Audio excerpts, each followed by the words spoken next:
Unemployment is at a record level. Wholesale inflation, I'm told, has now reached 15%. And yet, the BJP is winning elections and the Congress is not. Why is this happening?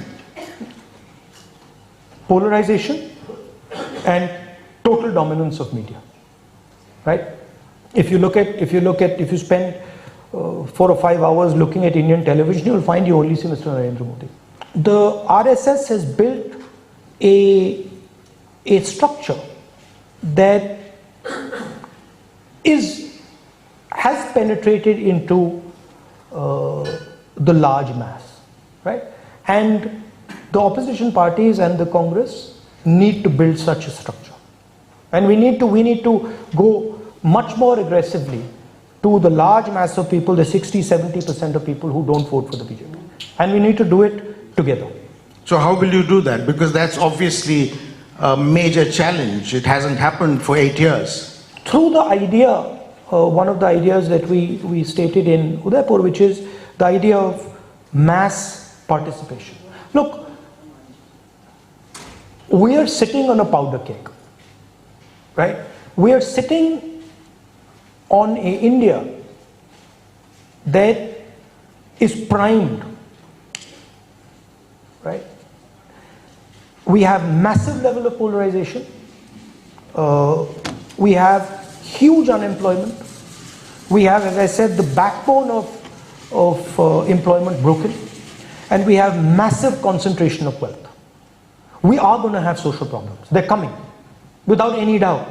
There is going to be a mass upsurge. Now the question is, can the opposition make that upsurge peaceful, effective in changing the politics? You could also have a situation where you have an uncontrolled upsurge, which is what we are seeing in Sri Lanka, right? India is not in a good place.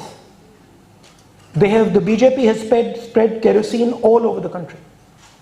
You need one spark and we'll be in big trouble. And so I think that's also the responsibility of the opposition, the Congress, that bring people together, bring the communities together, bring the states together, bring the religions together and say, listen, we need to cool this temperature down, because if this temperature doesn't cool down,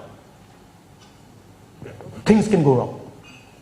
I think it's very dangerous for one company to control all the airports, all the ports, all the infrastructure. You're talking about a private sector monopoly, which used to exist a long time ago, but the liberalization of 1991 should have ended that. But it has never existed in this form. It has never existed with such massive concentration of power and capital. And this is another aspect that is throttling the conversation, because there is control of the media through this concentration of capital. BJP has 100% control of media, control of communication, control of those structures. They have broad control of the institutional framework of the country. So we have to think about communication. We will not be able to match the funds they have, but we have to think of communication in a completely new way. We have to think of funding in a completely new way. And we have to think about an organizational system that is much closer to the large mass of people. And we also have to think of large-scale mass movements on issues like unemployment, on issues like prices, on regional issues. And we have to coordinate with our friends in the opposition.